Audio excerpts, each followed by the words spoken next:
এই সমস্ত বড় বড় গাছগুলো কেটে ফেল রতন। এত গাছগাছালিতে অনেক জঙ্গল হয়ে আছে, সব গাছ কেটে একদম ফাঁকা করে দে। আগে মালিক, আপনার আদেশে আদেশ মতো আমি সব গাছগুলো কেটে সমস্ত জঙ্গল পরিষ্কার করে ফেলেছি। আরে একটি গাছও যেন না থাকে, সব কেটে ফেল রতন। একদম পরিষ্কার ফাঁকা মাঠ করে ফেল। প্রফুল্লবাবু, এ কি করছেন? এই সর্বনাশ করবেন না, গ্রামের এত পুরনো গাছ কাটবেন না। বাবু বাবু, আপনার পায়ে পড়ি, পুরনো বড় গাছগুলো কাটবেন না। এই গাছগুলো এই গ্রামের পরিবেশকে একদম কি বলে শীতল করে রাখে। এই একদম চুপ, তোদের এত বড় সাহস, তোরা আমাকে বাধা দিচ্ছিস? এটা জেনেও যে আমি এই গ্রামের মোড়ল, এর পরিণাম ভালো হবে না বলে দিলাম। বাবু, আমাদের ভুল বুঝবেন না। এই গাছগুলো গ্রামের দীর্ঘদিনের পুরনো গাছ। গাছগুলোর অনেক অবদান এই গ্রামের উপর। সত্যি বলছি, এই গাছগুলোর উপর আমাদের গ্রামবাসীদের এক অন্যরকম টান। কত ভালো খারাপের সাক্ষী এই পুরনো গাছগুলো। এগুলো কাটবেন না দয়া করে। তোরা ভালো কথা বুঝবি না তাই না? দাঁড়া। এই রতন, এদিকে আয় তো লাঠি নিয়ে। এই যে লাঠি বাবু, আদেশ করুন কি করতে হবে? এই শয়তানগুলোকে মেরে লাশ বানিয়ে দে। এদের সাহস দেখে অবাক হলাম, আমার উপর কথা বলে। আমাকে গাছ কাটতে বাধা দিতে এসেছে। মার, এদিকে মেরে আবার হাড় গুঁড়ো করে ফেল। ঠিক আছে বাবু। লাগছে। ও বাবা, মরে গেলাম, মারবেন না, দয়া করুন। ওরে বাবারে, মরে গেলাম, মারবেন না, ছেড়ে দিন। এবার শিক্ষা হলো তো? রতন, বাকি গাছগুলো কেটে ফেল। হ্যাঁ বাবু, সব কেটে ফেলছি। বাবু, একটু বাইরে আসবেন? একই অরুণ, তুমি বৃষ্টিতে ভিজে ভিজে আমার কাছে এসেছো যে, কোনো বিশেষ দরকার আছে কি? হ্যাঁ তারক বাবু, বিশেষ দরকার তো বটেই। এই যে পুকুরের বড় কাতলা মাছ আর সাথে খেতে টাটকা সবজি এনেছি আপনার জন্য। বাহ বাহ বাহ বাহ, বেশ বেশ, এই বুঝি তোমার বিশেষ দরকার। তবে এসব পরে আনলেও পারতে। বৃষ্টিতে ভিজে এভাবে এত কিছু আমার কি প্রয়োজন ছিল? আসলে আমরা গ্রামবাসীরা ভীষণ খুশি, কারণ এবছর আমাদের সকলের ভালো ভালো আবাদ হয়েছে। গ্রামবাসীরা গ্রামবাসীরা আপনার কাছে কৃতজ্ঞ, কারণ আমাদের সুখ সুবিধে কথা সব আপনি ভাবেন এবং সাহায্য করেন। আচ্ছা আচ্ছা, বেশ। আসলে এই গ্রামের প্রতিটি লোক আমার স্নেহের। এই গ্রামের মোড়ল হিসেবে সকলকে ভালো রাখবার দায়িত্বটাও যে আমার। আমরা ধন্য আপনার মতো একজন ভালো মানুষ মোড়ল হিসেবে পেয়ে। অরুণ, একটু বেশি প্রশংসা করে ফেলছিস না আমার? বলছি, বৃষ্টিতে আর ভিজিস না, নইলে শরীর খারাপ করবে। ছাতিটা নিয়ে যা। ছাতির প্রয়োজন নেই বাবু, আমি কৃষক, তাই রোদ বৃষ্টি সবই আমার শরীরে সয়। এই মাছ আর শাকসবজিগুলো আপনার ঘরের ভেতর দিয়ে আসি, হ্যাঁ তারপর যাচ্ছি। না না, তোমাকে আর কষ্ট করতে হবে না, আমি এগুলো নিয়ে যেতে পারবো। তাহলে আমি আসি। বেশ বেশ। ও মিনু, কোথায় গেল?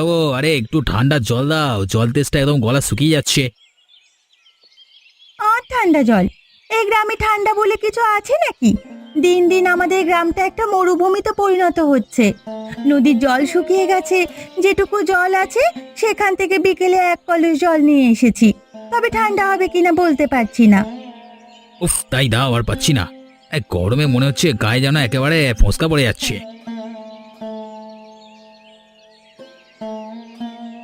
কিছু বছর আগেও আমাদের গ্রামে কত শিথিলতা ছিল, কিন্তু আজ প্রায় 2 বছর ধরে আমাদের গ্রামে গরমের জ্বালা থাকাই অসম্ভব হয়ে যাচ্ছে। কি যে হলো আমাদের গ্রামে, কারো নজর লেগে গেল বুঝতে পারছি না। আরে বৃষ্টিটা দেখা নাই, সাক্ষাৎ নাই, কি যে করি, শুধু মেঘ করছে। আকাশে মেঘ জমাট বেঁধেছে, কিন্তু বৃষ্টি হচ্ছে না। না দিকে হাওয়া হচ্ছে, নদীর জল শুকিয়ে যাচ্ছে। বলছে এই গ্রাম ছেড়ে অন্য কোথাও গিয়ে বসবাস করি না আমরা। কথায় কথায় ভালো কথা বললে মেনু। পাশের গ্রামে শুনলাম বেশ বৃষ্টি হচ্ছে। বলছি, প্রফুল্ল বাবুর কান ভাঙিয়ে যদি ওই গ্রাম দখল করে নিয়ে বসবাস করতে পারি, তাহলে তো বেশ ভালো হয়। যাক, এই গরমে অন্তত তোমার কথা শুনে মনে কিছুটা হলেও ঠান্ডা অনুভব করছি। তুমি কাল সকালে রতনবাবুর বাড়িতে গিয়ে কথা বলো। নিশ্চয়ই যাব। আমার গরমে গ্রামে আর মোটেই থাকতে ইচ্ছে করছে না। ও গ্রামে গিয়ে একবার যদি বসতে পারি তাহলে আর চিন্তা নেই। আমিও শুনেছি ওই গ্রামের জল আর বায়ু স্বাস্থ্যের জন্য খুব ভালো, এমনকি ফসলও খুব ভালো হয়। একটা সময় আমাদের গ্রামও এমনিই ছিল। হ্যাঁ মিনু, ঠিক তাই। শোনো, আমি আর দেরি করব না। কালকে সকাল সকাল গিয়ে প্রফুল্ল বাবুকে যে করি হোক ওই গ্রামের মোড়ল মানে জব্দ করে গ্রাম দখল করবার পরামর্শ দেব।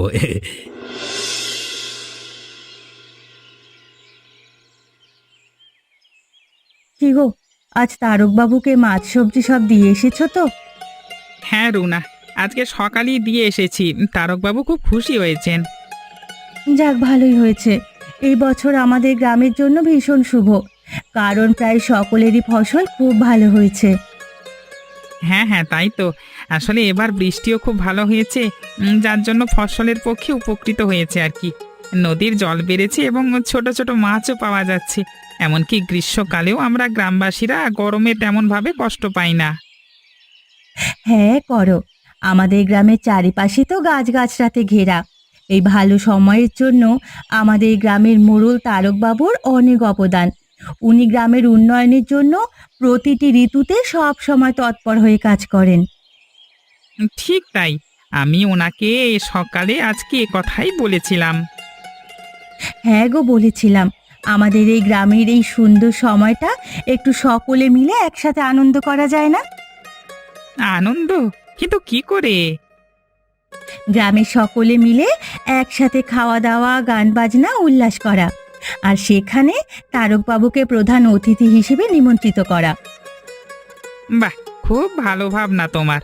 আমি কালকে সকালে এই বিষয় নিয়ে গ্রামবাসীদের সাথে আলোচনা করব, আর অবশ্যই তারকবাবুর সাথেও। ঈশ্বরের কাছে এটাই প্রার্থনা করি, যাতে এই গ্রামে কারো খারাপ নজর না লাগে। আমরা সকলেই যেন এইভাবেই খুশিতে বসবাস করতে পারি। প্রফুল্লবাবু, প্রফুল্লবাবু বাড়িতে আছেন বাবু? রতন, ভালোই হয়েছে এসেছো, আমি তোমার কথাই ভাবছিলাম। তাই নাকি? আসলে আমি এসেছি আপনার সাথে একটু বিষয় নিয়ে আলোচনা করতে। আচ্ছা, আপনাকে এত অসুস্থ দেখাচ্ছে কেন? আপনার কি শরীর ভালো নেই? আর বলো না, এই গরমে কি করে ভালো থাকতে পারি বলো? হঠাৎ 2 বছর ধরে আমাদের গ্রামে গরম অত্যাধিক মাত্রায় পড়েছে, আর তাই এই গরমে আমি নাজেহাল হয়ে গেছি। আমি এই ব্যাপারেই তোমার সাথে কথা বলতে চাইছিলাম। তুমি বলো কি কারণে আমার কাছে এসেছো? এই প্রফুল্লবাবু, আমিও একই বিষয় নিয়ে কথা বলতে এসেছি।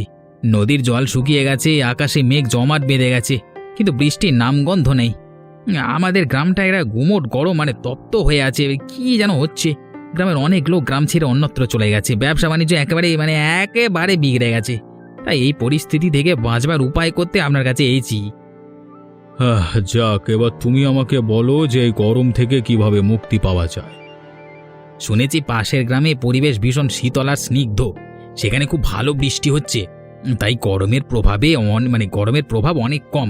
শুধু তাই নয়, ওখানে জমিগুলো ভীষণ উর্বর, প্রতিটা ঋতুতে খুব ভালো ফসল হয়। তাই নাকি? তাহলে তো বেশ ভালো কথা। আচ্ছা, তুমি এসব কথা আমাকে কেন বললে? আমার থেকে তুমি কি সাহায্য চাইছো? প্রফুল্লবাবু, বলছি কি, আমরা যদি এই গ্রামে গিয়ে গ্রামের মোড়লকে নিজের অধীনে করতে পারি তাহলে আমাদের জন্য বেশ সুবিধা হবে। ও, বুঝতে পেরেছি। তোমার মাথায় বেশ ভালো বুদ্ধি। তাহলে খুব শীঘ্রই আমরা ও গ্রামে গিয়ে চিরস্থায়ী হবার ষড়যন্ত্র করা শুরু করে দেব। হ্যাঁ, একদম ঠিক কথা বলেছেন বাবু।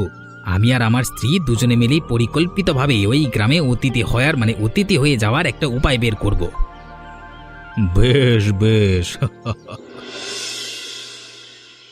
তারকবাবু, আপনাকে একটা ভীষণ খুশির খবর দিতে এসেছি। ও অরুণ, তুমি কি খুশির খবর দিতে এসেছো আমার বাড়িতে? আসলে আমার স্ত্রী রুনা আমাকে বলল যাতে আমরা গ্রামবাসীরা সকলে মিলে একটু আনন্দ উৎসব করতে পারি।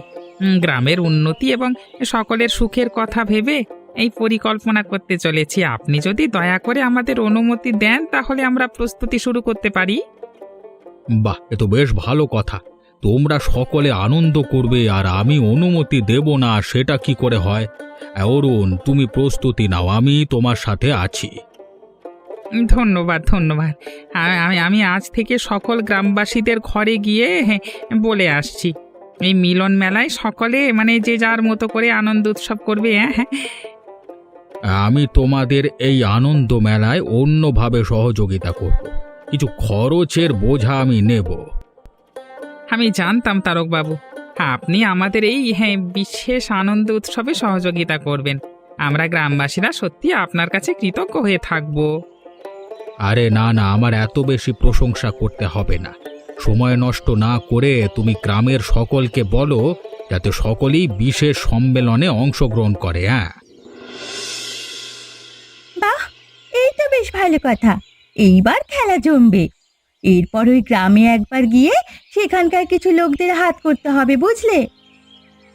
বাহ, তুমি তো বেশ বড় পরিকল্পনা মাথায় সাজিয়ে রেখেছো। তা না তো কি, একটা গ্রামকে দখল করা মানে এক প্রকারের একটা রাজ্য দখল করার মতোই। তাই সঠিক বুদ্ধি দিয়ে কাজটা করতে হবে, বুঝেছো? প্রফুল্লবাবু আমাকে বললেন আমার মাথায় নাকি অনেক বুদ্ধি, কিন্তু এখন তো দেখছি আমার থেকেও তোমার মাথায় অনেক বেশি বুদ্ধি। হ্যাঁ, সঙ্গদোষ খুঁজবে? আমার সাথে থেকে থেকে তোমার মাথাটাও খুলে যাচ্ছে। আচ্ছা, এসব কথা ছাড়ো, এখন কাজের কথা বলি। বলো বলো রুনা, এরপর কি পরিকল্পনা করেছো বলো। বলছিলাম কি, আমি কাল সকালেই ওই গ্রামে যাব। সেখানে গিয়ে লোকেদের সাথে কথা বলে গ্রামের ভিতরের খবরগুলো জেনে নেব। তারপর প্রফুল্লবাবুর সাথে আলোচনা করে আগামী পদক্ষেপগুলোর জন্য প্রস্তুতি নেব। আচ্ছা রুনা, আমাকে একটা কথা বলো তো, আমি তো তোমার বাবা মানে আমার শ্বশুর মশাইকে দেখিনি, উনি কি রাজনীতি করতেন? কি আজে বাজে কথা বলছো তুমি? না মানে তুমি যেভাবে তোমার মাথায় পুরো পরিকল্পনা ছুঁকে নিয়েছো, আমার ভেবে মনে হলো আর কি নিশ্চয়ই তুমি কোনো রাজনৈতিক পরিবার থেকে একটা আসা মেয়ে আর কি। চুপ করো বলছি। এসব ফালতু কথা বলে আমাকে আর বিভ্রান্ত করো না। আমি কাল সকালে ওই গ্রামে গিয়ে সমস্ত খবর বের করে আনবো। এই গ্রামটা সত্যি কত সুন্দর, চারিদিকে সবুজে ভরা। এখানে বাতাসের মধ্যে এক অদ্ভুত শীতলতা আছে, কিন্তু কাউকে তো দেখতে পাচ্ছি না। ও যে একটু কথা বলে আর এই গ্রামের বিষয়ে যে জানতে পারবো। এই যে দিদি, শুনছেন? হ্যাঁ, আমি আপনাকেই বলছি। হ্যাঁ দিদি, বলুন। আপনি কি এই গ্রামে নতুন এসেছেন? আপনাকে তো আগে দেখিনি। আমি পাশের গ্রাম থেকে এসেছি। হ্যাঁ, আসলে আপনাদের গ্রামের কথা অনেক শুনেছি, তাই ভাবলাম একবার গিয়ে দেখে আসি গ্রামটা। খুব ভালো করেছেন। আমাদের গ্রামের মতো দ্বিতীয় কোনো গ্রাম হয় না। এখানে আমরা গ্রামবাসীরা ভীষণ সুখী। ওই যে বলে না, শস্যপূর্ণ বসুন্ধরা, আমাদের গ্রামটা তাই। এই মহিলার থেকে আমি গ্রামের সমস্ত খবর বের করে নিতে পারবো। কি ভাবছেন দিদি? না না, কিছু না। বলছিলাম, এই গ্রামের মোড়ল কোথায় থাকেন আর উনি কেমন মানুষ? আমাদের গ্রামের মোড়ল হচ্ছেন তারকবাবু। উনি খুব ভালো মানুষ। ওনার তত্ত্বাবধানে আমাদের গ্রামে অনেক বিকাশ হয়েছে। যেমন আর্থিক দিক দিয়ে তিনি ধনী, ঠিক তেমনি মনের দিক দিয়েও অনেক ধনী। বাহ, খুব ভালো কথা। তাহলে আপনারা নিশ্চয়ই তারকবাবুকে অনেক মানেন আর সম্মান করেন। এই গ্রামের একটা পাতাও ওনার সিদ্ধান্ত ছাড়া নড়ে না। ওনার এই গ্রামের প্রতি ভালোবাসা আর অবদান তো আছেই, তাই আমরা গ্রামবাসীরা তারকবাবুকে অন্য চোখে দেখি। যাক, ওনার থেকে অনেক কিছু জানতে পারলাম এই গ্রামের বিষয়ে। এবার আমি ফিরে গিয়ে প্রফুল্লবাবুকে জানাই। আপনি কিছু বললেন আমাকে? না না, ধন্যবাদ আপনাকে। আপনার সাথে কথা বলে খুব ভালো লাগলো। আজ আসি, অন্য কোনো দিন আপনার সাথে আবার দেখা হবে। নিশ্চয়ই দেখা হবে। নমস্কার, আমি প্রফুল্ল, পাশের গ্রাম থেকে এসেছি। আপনাদের গ্রামটা খুব সুন্দর। আমার এই গ্রামটা ভীষণ ভালো লেগেছে, তাই ভাবছি এখানে কিছুদিন থাকবো। হ্যাঁ, আমাদের গ্রাম সত্যি অভিনব। নমস্কার বাবু, তবে আপনার নামটা জানতে পারি? উনি হচ্ছেন পাশের গ্রামের মোড়ল প্রফুল্লবাবু, আর আমি ওনার সহকারী রতন। আমাদের গ্রামের মোড়ল তারকবাবু একজন ভদ্র এবং ভালো মানুষ। আমরা গ্রামবাসীরা ওনাকে ভীষণ সম্মান করি। আমি ওনার বিষয়ে অনেক শুনেছি। যাক, যেটা বলতে এসেছিলাম, আমার অনেক বিষয় সম্পত্তি আছে। আপনাদের গ্রামের মোড়লের থেকেও আমার হাত আমার অনেক পরিস্থিতি ভালো। হ্যাঁ, বলছিলাম আমাদের প্রফুল্ল বাবু ভীষণ ভালো মানুষ। হ্যাঁ, উনি আপনাদের সকলকে সহযোগিতা করতে চান এবং তার বিনিময়ে আপনাদেরও সকলের সহযোগিতা আশা করেন। রতন, তুমি ওনাদেরকে আমার তরফ থেকে বকশিস দিয়ে দাও। হ্যাঁ, হ্যাঁ বাবু, হ্যাঁ দিচ্ছি। বাহ, বেশ। এই প্রথম আমাদেরকে কেউ টাকা দিল। আরও পাবে, এভাবেই প্রফুল্লবাবুর পাশে থেকো। নিশ্চয় আমরা প্রফুল্লবাবুর পাশে সব সময় থাকব। আপনারা কি করছেন কি? উনি একজন অচেনা মানুষ, পাশের গ্রাম থেকে এসে আপনাদেরকে টাকার লোভ দেখালো, আর আপনারা ওনার কাছে বিক্রি হয়ে গেলেন। একটিবারও তারকবাবুর কথা ভাবলেন না? ছি ছি ছি ছি। তুমি রাগ করো না, তোমাকেও টাকা দেওয়া হবে। রতন, ওনাকে টাকা দিয়ে দে। আপনি কি ভেবেছেন আমি ওদের মতো লোভী নেমো খারাপ? না, আপনাদের ভুল ধারণা। আমি কখনোই তারকবাবুর সাথে বিশ্বাসঘাতকতা করতে পারবো না। ওনার অনেক অবদান আছে এই গ্রামে, ওনারা বিশ্বাসঘাতকতা করতে পারেন, কিন্তু আমি পারবো না। আমি এখনই গিয়ে তারকবাবুকে সব কথা বলছি। এই যাও বলে দাও তোমার তারকবাবুকে, দেখি কি করে। আমার কোন কাঁথা কম বলে আবার কেড়ে নেয় আমাদের থেকে যত সব। দিদি, শুনছেন? আপনি কি বাড়িতে আছেন? ও, আপনি? সেদিন তো আপনি এই গ্রামে ঘুরতে এসেছিলেন, তাই না? আপনি কি আজকেও এই গ্রাম ঘুরতে এসেছেন? ওহো, কথায় কথায় আপনার নামটাই জিজ্ঞেস করা হলো না। আমার নাম মিনু, আমি পাশের গ্রামেই থাকতাম। আজ সকালেই আমার স্বামী এবং পাশের গ্রামের মোড়ল প্রফুল্ল বাবু এই গ্রামে চিরস্থায়ী হতে চলে এসেছি। আচ্ছা, আপনার নামটা জানতে পারি? আমি রুনা। তবে হঠাৎ করে পাশের গ্রাম থেকে এই গ্রামে চিরস্থায়ী হতে এসেছেন, ব্যাপারটা ঠিক বুঝে উঠতে পারলাম না। আসলে আমাদের গ্রামের মোড়ল প্রফুল্ল বাবু অনেক ধনী মানুষ, আপনাদের গ্রামের মোড়লের থেকেও। যেহেতু আমাদের গ্রামে ভীষণ গরম এবং ব্যবসা বাণিজ্য উন্নয়ন সব রসাতলে গেছে, তাই উনি ওনার সর্বশক্তি দিয়ে এই গ্রামে আধিপত্য স্থাপন করতে এসেছেন। বলতে গেলে এক প্রকার এই গ্রাম উনি ওনার অধীনে করতে এসেছেন। সর্বনাশ, এ তো অন্যায়, ভারী অন্যায়। আমাদের তারকবাবু সৎ এবং ভালো মানুষ, আর এই সুযোগ নিয়ে আপনার গ্রামের মোড়ল প্রফুল্ল বাবু অর্থের জোরে তারকবাবুর আধিপত্যকে নিষ্ক্রিয় করতে চাইছেন। এর ফলাফল কিন্তু ভালো হবে না। তোমার এসব কথায় আর কোনো কাজ নেই। খুব শিগগিরই তোমাদের মোড়ল তারকবাবু গ্রাম ছাড়া হবেন, আর ওনার সাথে ওনার সহকারীরাও। নমস্কার তারকবাবু। আপনার কথা অনেক শুনেছি, আজকে আপনার সাথে সাক্ষাৎ করতে চলে আসলাম। তবে এই সাক্ষাৎ আপনি চিরদিন মনে রাখবেন। না, আপনার কর্মকাণ্ডের কথা আমাকে অরুণ বলেছে, তার থেকে আপনার চরিত্রের অনুমান আমি করে ফেলেছি আপনি কি ধরনের মানুষ। তারকবাবু, আপনার গ্রামকে আমি আমার অধীনে করে ফেলেছি আমার অর্থের জোরে। এখন থেকে সব কিছু আমার, তাই বেশি কথা না বাড়িয়ে আপনি এই মুহূর্তে গ্রাম ছেড়ে চলে যান, নইলে আমার ইশারায় আপনার এই গ্রামবাসীরা আপনাকে ঘাড় ধরে টেনে বার করে দেবে। আমারই কপাল খারাপ, সারা জীবন আমি যাদের জন্য এত করেছি তারাই বহিরাগতদের হাতে বিক্রি হয়ে আমার বিরুদ্ধে ষড়যন্ত্র করছে। তবে এই অন্যায়ের শাস্তি একদিন সবাইকে পেতে হবে। আমি আপনার অবান্তর কথা শুনতে আসিনি তারকবাবু। ভালোয় ভালোয় আপনি সকালেই গ্রাম থেকে চলে যাবেন, নইলে কিন্তু আপনার সাথে খুব একটা ভালো কিছু হবে না। আমি এক্ষুনি চলে যাচ্ছি। আমি আর এ গায়ে ফিরব না। আমার সব থেকে বড় দুঃখ যে যাদের আমি এত বিশ্বাস করলাম তারাই আমার সাথে বিশ্বাসঘাতকতা করলো।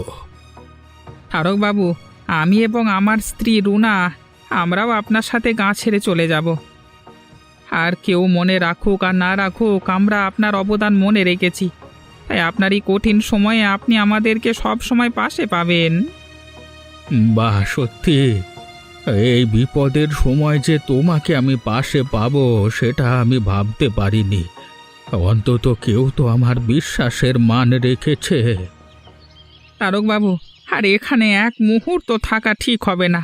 চলুন আমরা এখনই বেরিয়ে পড়ি। ওরে রতন, আমার এই কাশিটা কিছুতেই কমছে না রে। আরে এখানে কত আশা করে এসেছি, কিন্তু এখানে যা বৃষ্টি আর ঠান্ডা আবহাওয়া, আমি অসুস্থ হয়ে পড়লাম তো। ঠিক বলেছেন, আমার এবং মিনুর শরীরটাও ভালো থাকছে না। কত ছলচাতুরি করে এ গ্রাম দখল করে নিলাম, আমরা আর শেষমেশ আমরা অসুস্থ হয়ে পড়লাম। আসলে এই গ্রামের আবহাওয়া আমাদের ঠিক সইছে না, বুঝলি? ওরে রতন, আমার মুখ দিয়ে রক্ত পড়ছে রে। কি হলো? আমার নিশ্চয়ই জটিল রোগে ধরেছে। রতন, আমাকে বাঁচা, আমি মরতে চাই না রে রতন। প্রফুল্লবাবু, আপনি উত্তেজিত হবেন না, ধৈর্য ধরুন, আমি দেখছি কি করতে পারি। ওরে রতন, আসলে আমার পাপের শাস্তি আমি পাচ্ছি রে, তাই প্রায়শ্চিত্ত করতে চাই।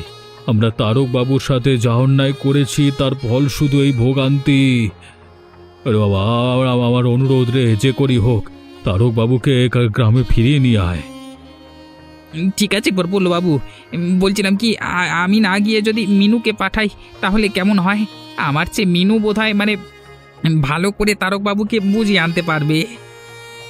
বেশ বেশ, তাই কর, কিন্তু কিন্তু যা করবি একটু তাড়াতাড়ি করবি রে। তারক বাবু, আমি মিনু, আপনার সাথে বিশেষ কথা বলার জন্যই এতটা পথ হেঁটে এসেছি। আবার কি উদ্দেশ্যে তুমি আমাদের এখানে এসেছো? আমরা এখানে যেভাবেই আছি, ভালো আছি, সুখে আছি, আবার কেন আমাদের শান্তি ভঙ্গ করতে এসেছো? তারক বাবু, আমায় ভুল বুঝবেন না। আসলে প্রফুল্ল বাবু আমাকে পাঠিয়েছে। ওই গ্রামের পরিবেশ এবং বিগত কিছুদিন ধরে এত বৃষ্টি হচ্ছে যে প্রফুল্ল বাবু গুরুতর অসুস্থ হয়ে পড়েছেন। ওই গ্রামের পরিবেশের সাথে প্রফুল্ল বাবুর শরীর কিছুতে তাল মিলিয়ে উঠতে পারছে না। মিনু, তুমি সত্যি করে বলো তো, তুমি যা বলছো তার পিছনে নতুন করে কোনো ষড়যন্ত্র করছো না তো? রুনা, আমি আমার স্বামীর দিব্যি দিয়ে বলছি, আমি সত্যি কথা বলছি। আমি আপনাদের সকলের কাছে ক্ষমা চাইছি আর বিনীত অনুরোধ করছি যেন আপনারা সকলে একবার ওই গ্রামে ফিরে আসুন। বলছি কি, ও যখন ওর স্বামীর দিব্যি দিয়ে বলছে তখন নিশ্চয়ই আমাদের ওর কথা বিশ্বাস করা উচিত। অরুণ, তুমি জানো আমার সাথে যা ঘটনা হয়েছে, এরপরে বিশ্বাস আর অবিশ্বাস এই দুটো শব্দকে আমার জীবন থেকে বহিষ্কার করেছি আমি।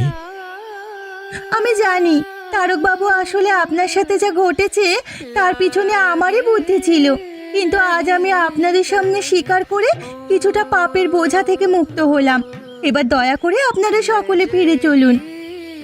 তারকবাবু, ও যখন এত করে বলছে তাহলে সকলে একবার ও গ্রামে ফিরে আসি, ঘুরে আসি গিয়ে, চলুন।